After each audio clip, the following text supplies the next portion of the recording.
Okay, so we're going to start the first section of Unit 3, which deals with graphing quadratic functions. And we've talked about a lot of the stuff that we're going to be doing in this section during the last unit. I think it was in the section on completing the square.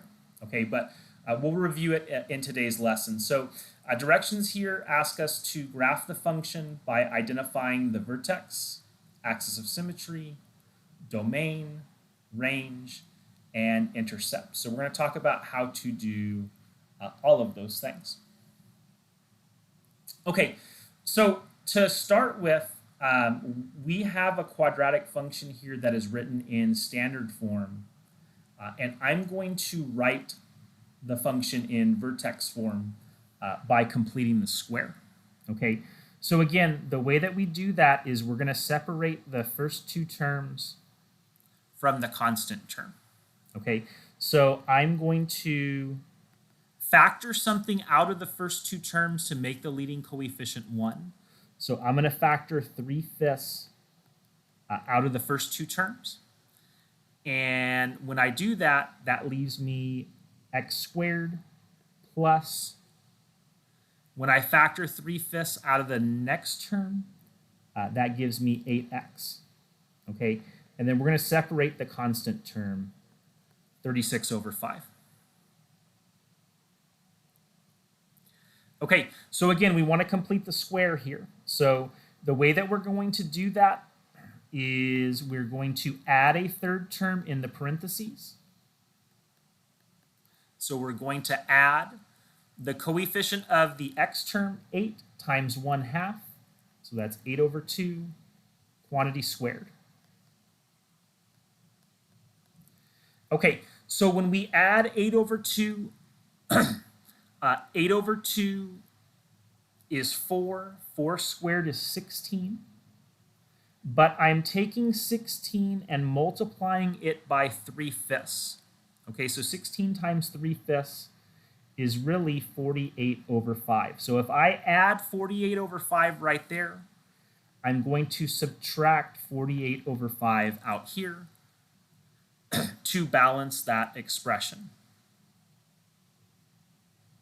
Okay, so we want to factor this now. So we get y is equal to 3/5 times this trinomial here is going to factor to x, and then the number inside the parentheses, 8 divided by 2 is positive 4 squared, and then 36 over 5 minus 48 over 5 is negative 12 over 5. Once we have this, there is a lot of stuff that we can determine. Okay, so we have this now written in vertex form. So we can determine the coordinates of the vertex.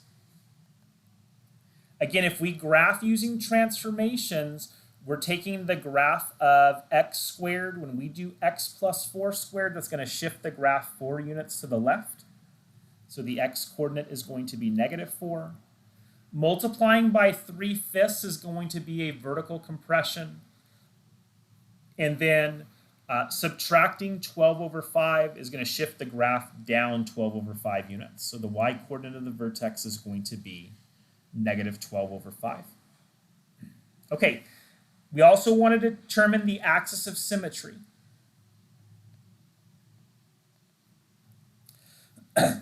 So the axis of symmetry is the vertical line that passes through the vertex. So the equation of a vertical line is going to be x is equal to some number. If it's going to be the vertical line that passes through the vertex, it's going to be the line x is equal to negative 4. It's going to be x is equal to the x coordinate of the vertex. Okay, next we want to find the domain. Well, we know the domain of any quadratic function is all real numbers, so we can write that one of two ways. It's going to be the set of x, such that x is a real number. That's in set notation. If you want to write it in interval notation, that would be the interval from negative infinity to infinity. Okay, we haven't talked about the range yet, so I want to discuss that really quick. So if we want to find the range, our quadratic function can look one of two ways. Okay, your quadratic function is either going to open up or it's going to open down. And again, we said it opens up if our a value, which is the coefficient of the x squared term, is greater than 0. So if the coefficient of the x squared term is positive, the graph is going to open up. If the coefficient of the x squared term is negative, the graph is going to open down. And if our graph opens up, the vertex is going to be the smallest value on the graph. If the graph opens down, the vertex is going to be the biggest value on the graph. Okay, so when we look at this function in particular here, our a value is positive, so the graph opens up, which means our vertex is going to be a minimum for this function. So when we find the y-coordinate of the vertex, which in this case is negative 12 over 5, that is the smallest value on our graph, and all the y values have to be greater than or equal to that number. Okay, so our range we could write one of two ways, would be the set of y such that y is greater than or equal to negative 12 over 5. If we want to write that in interval notation, that would be the half closed interval from negative 12 over 5 to infinity. If your graph opens down, your range would be the set of y such that y is less than or equal to the y-coordinate of your vertex. Because again, the vertex would be the biggest value on that graph. Okay, so let's continue. We have a couple more things that we need to find. The next thing are the intercepts. Let's do the y-intercept first. So the way that we algebraically find the y-intercept is we plug 0 in the place of x and solve for y. Okay, so when we plug 0 in the place of x and solve for y, I'm going to do so in the top equation here. So when I plug 0 in the place of x and solve for y, we're going to get y equal to 36 over 5, which is going to be the ordered pair 0, 36 over 5. Okay, and then the last thing for us to calculate are the x-intercepts. Now I'm going to show you two ways that you can do this. And it's up to you to pick whatever way you like the best. Okay, if we want to calculate the x-intercepts, I'm going to do the x-intercepts up here, if you don't mind. So what we want to calculate is where 3/5 x squared plus 24 over 5x plus 36 over 5 is equal to 0. Okay, now you can take this equation and solve it to find the x-intercepts. Okay, so we want to check and see if we can factor this. So to factor, we want to see if there's something that we can factor out of this expression at the start, which there is. We can factor out a 3 over 5. We factor out 3 over 5, that leaves us with x squared plus 8x plus the last term is going to wind up being 12.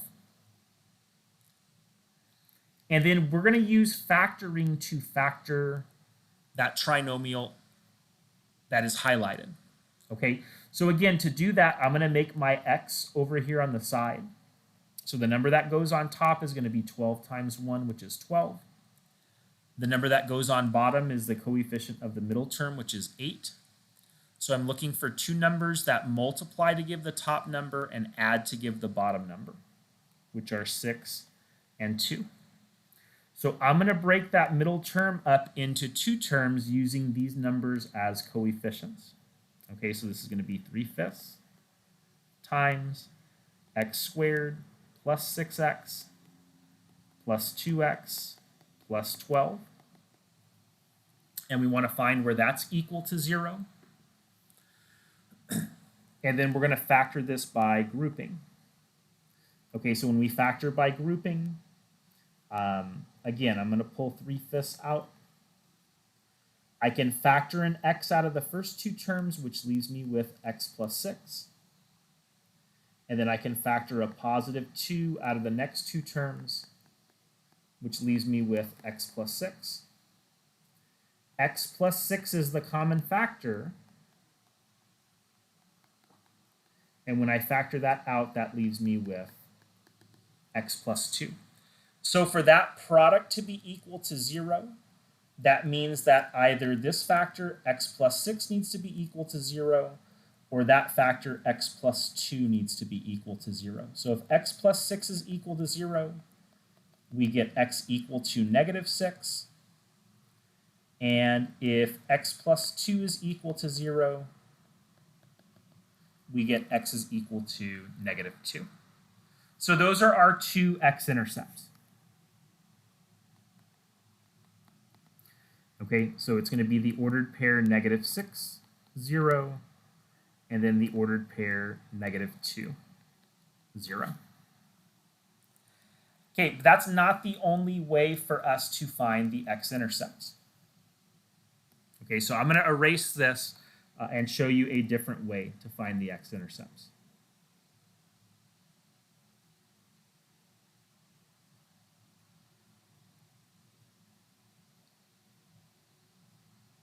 So the other way for you to find the x-intercepts is to take the vertex form that we found right here.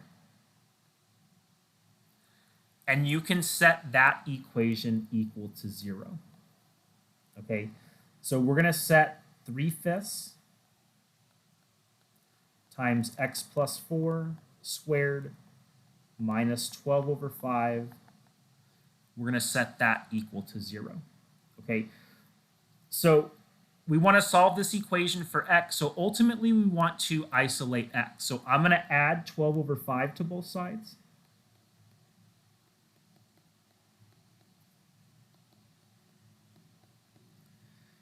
And then I want to get rid of the 3/5. So to do that, I'm going to multiply both sides by 5/3. So when I do that, the factors of 5 cancel, and 3 goes into 12 4 times. Okay, so that's going to make x plus 4 squared equal to 4. Then we can take the square root of both sides. So the square root of the left-hand side becomes the absolute value of x plus 4 equal to the square root of the right-hand side, which is 2. And then I can drop the absolute value bars on the left-hand side, putting a plus or minus in front of the expression on the right-hand side. And then when I isolate x, we get x equal to -4 plus or minus 2. So that gives us two solutions as well. The first one is -4 plus 2. So -4 plus 2 is -2. The second one is -4 minus 2. And -4 minus 2 is -6. So we get the same two x-intercepts either way. Okay, so the last thing for us to do is to sketch a graph of this curve. So I'm going to do that down below here. And let's make a coordinate plane that goes like, let's say 8 units in each direction.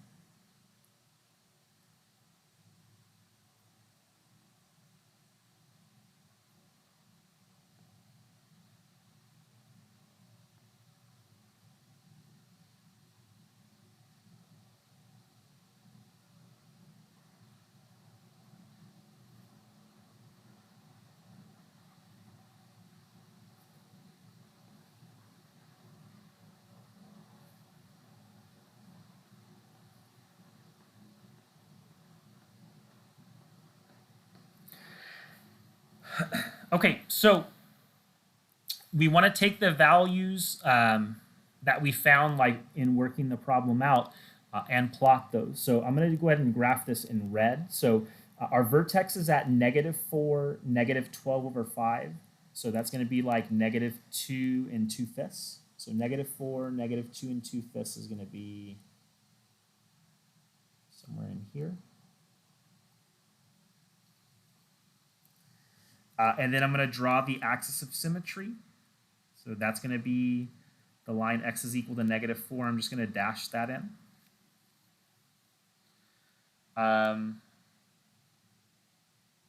We have a y-intercept at the point 0, 36/5. So 36/5 is like 7 1/5. So 0, 7 1/5 is going to be somewhere in like there. And then if our graph has symmetry with respect to the axis of symmetry, then the other point on the graph, if I go like 4 units to the right of the axis of symmetry to get to that point, I'm going to go 4 units to the left of the axis of symmetry to get to the additional point, which is going to be over here at -8, 36/5. And then we're going to plot our x-intercept. So we have one at -6, which is there, and one at -2. And then that's enough information for us to get a pretty detailed sketch. So we're going to draw our parabola opening up, passing through those points like that. And missed that point, but like that.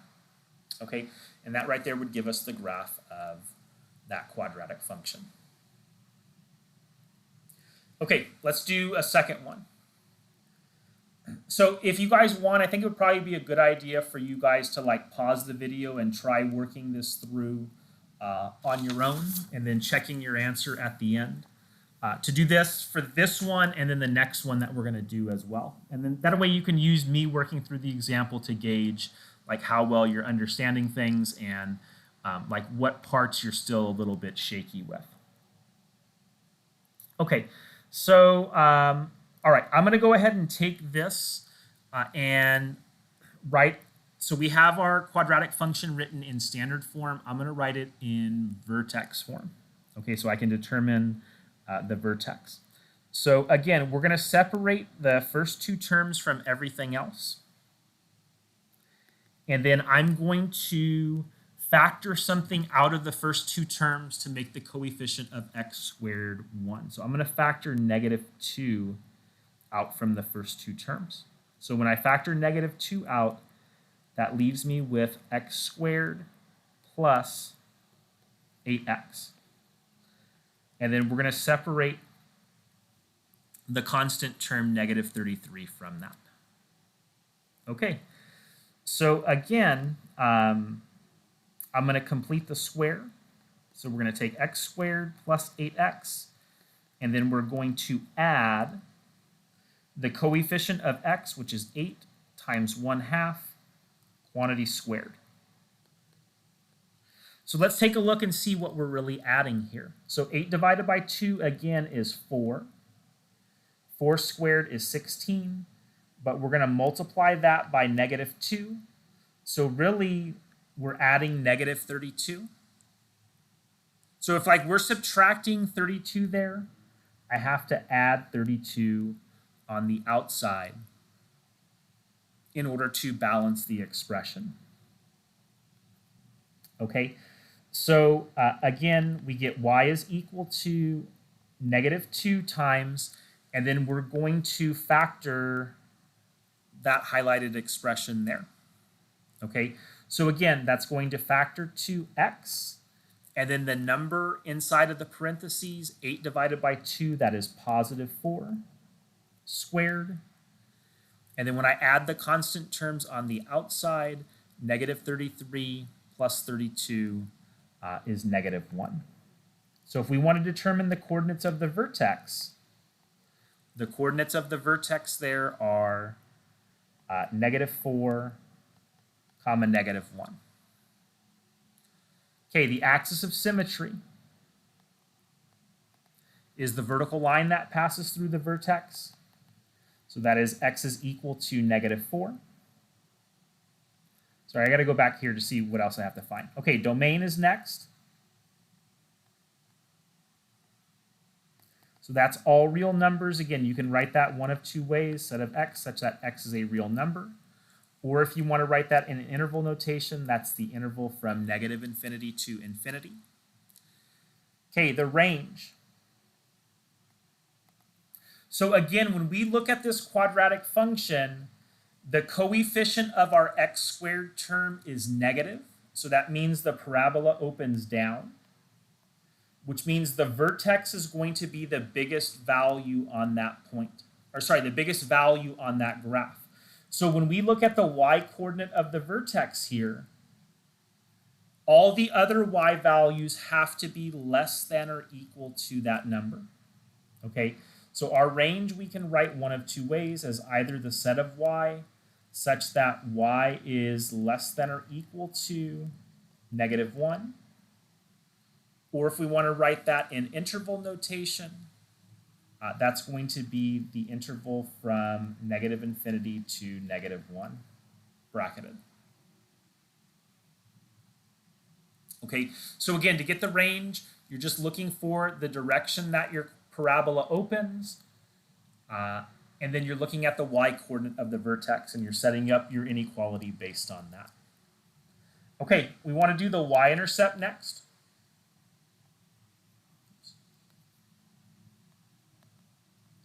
So when we plug 0 in the place of x and solve for y, we get that y value to be -33. So that's the ordered pair 0, -33.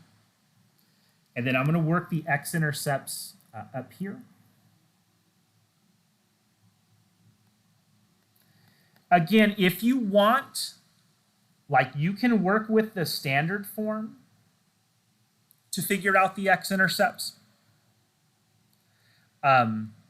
But when I have it in vertex form, I just think it's easier to work with in vertex form. So I'm actually going to find the x-intercepts based on vertex form. So I'm going to take my equation -2 times x plus 4 squared minus 1, and I'm going to set that equal to 0.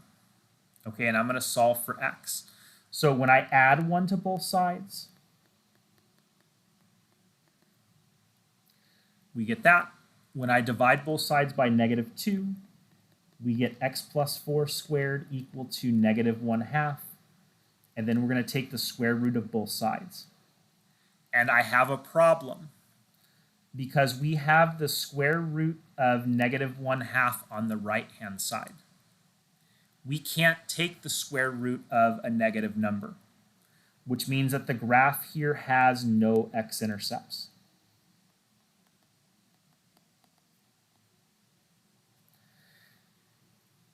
If you would have taken the standard form, you can't factor the standard form, which means you would have had to have used either completing the square or the quadratic formula. And if you tried using the quadratic formula for that, you would have gotten a negative number underneath the radical, which means the discriminant is negative, and you can't determine the zeros because there aren't any for that quadratic function.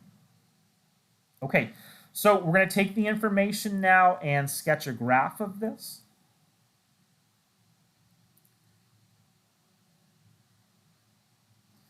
Okay, so graphically,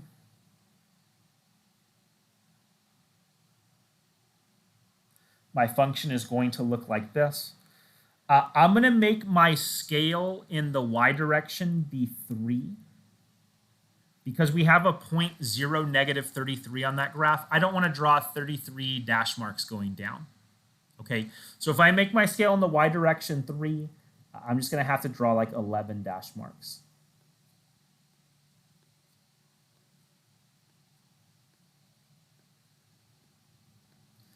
And then I'm going to make my scale in the x direction 1.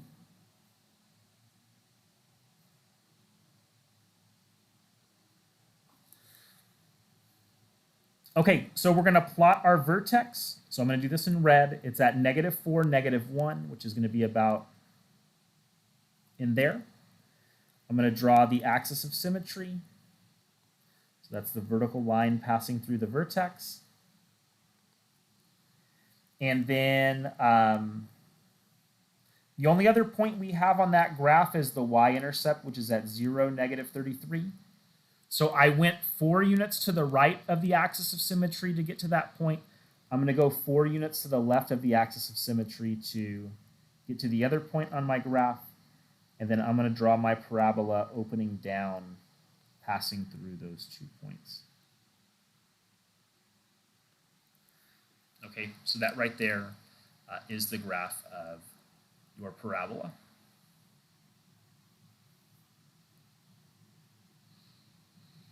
Okay, let's see what you guys do with number 3.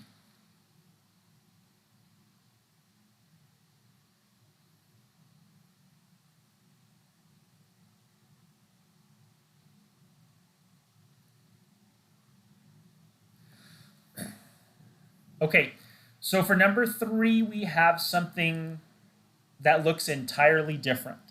Okay, this time we have a quadratic function that is written in factored form. So this is kind of cool. We actually have some of the work done for us here. And we're going to find some things in some different ways with this problem. Okay, so if you guys remember, we mentioned in class last week that if our quadratic function is in factored form, that the vertex is going to be in the middle of the 2 x-intercepts. So if we want to calculate where the x-intercepts are located, we're going to set this function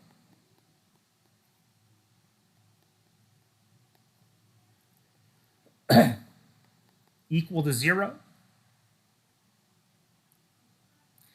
And then the value that makes the first factor 0 is when x is equal to -7.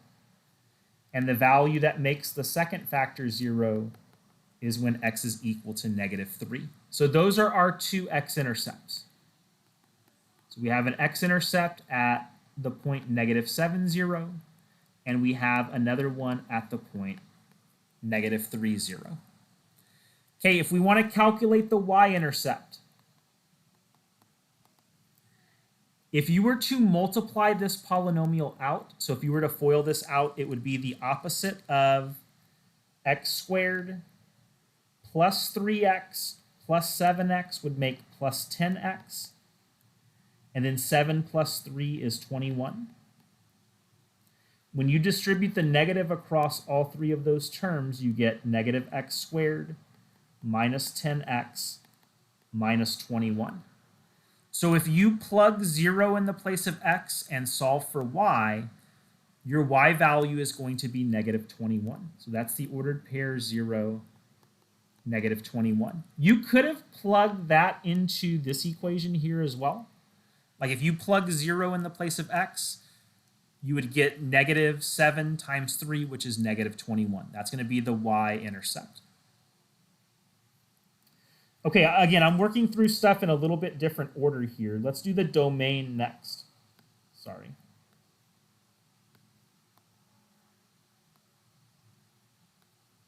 So the domain, because this is a quadratic function, it's the set of x such that x is a real number. So that's the interval from -infinity to infinity.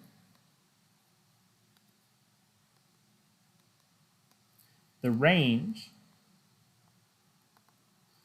Okay, so we want to think about in what, well, actually I can't find the range yet. I have to find the coordinates of the vertex first. So let's do that next. I'm sorry. The vertex. Now, if you wanted to, you could take that quadratic function in standard form and write it in vertex form, and that's fine. Like you can do that. That's no problem. Okay, but the faster way to find the vertex is the vertex is going to be located in the middle of the two x-intercepts. So if I take the average of the two x-intercepts, -7 plus -3 divided by 2, that's going to be -10 over 2, which is -5. That's going to be the x-coordinate of the vertex. And then you can get the y-coordinate either by plugging that x value into the original function in factored form, or you can plug it into the quadratic function in standard form. I think it's going to be easier to plug it into the function in factored form.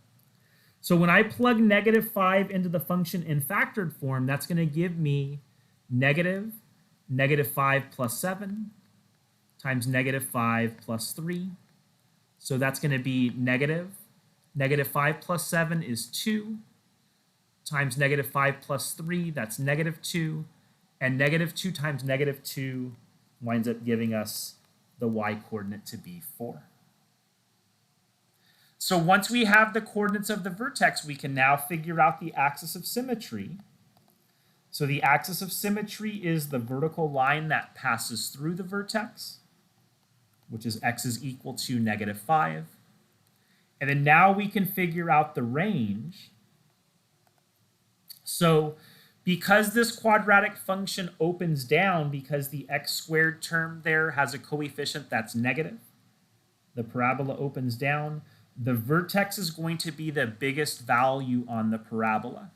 Okay, so the range is going to be the set of y such that y is less than or equal to the y-coordinate of the vertex, which is 4. If you want to write that in interval notation, that would be the interval from -∞ to 4. Okay, so the last thing we have to do is sketch the graph here. So we're going to make a coordinate plane again.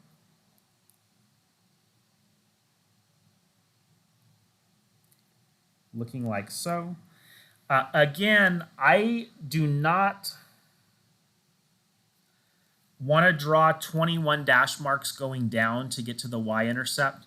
So I'm going to make my scale in the y direction 3. Okay, just so it fits the graph a little bit better.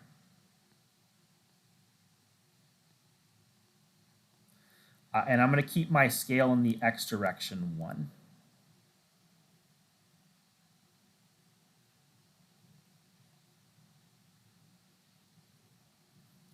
Okay, so we're going to plot our point. So we have the vertex. I'm going to draw this in black. So my vertex is at the point -5, 4, which is about in there. I'm going to draw the axis of symmetry.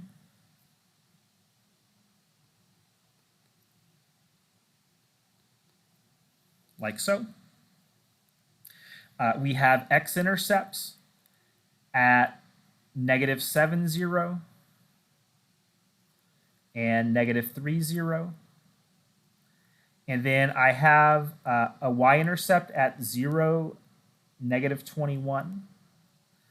So I'm going to have to actually extend my graph to the left a little bit more to fit.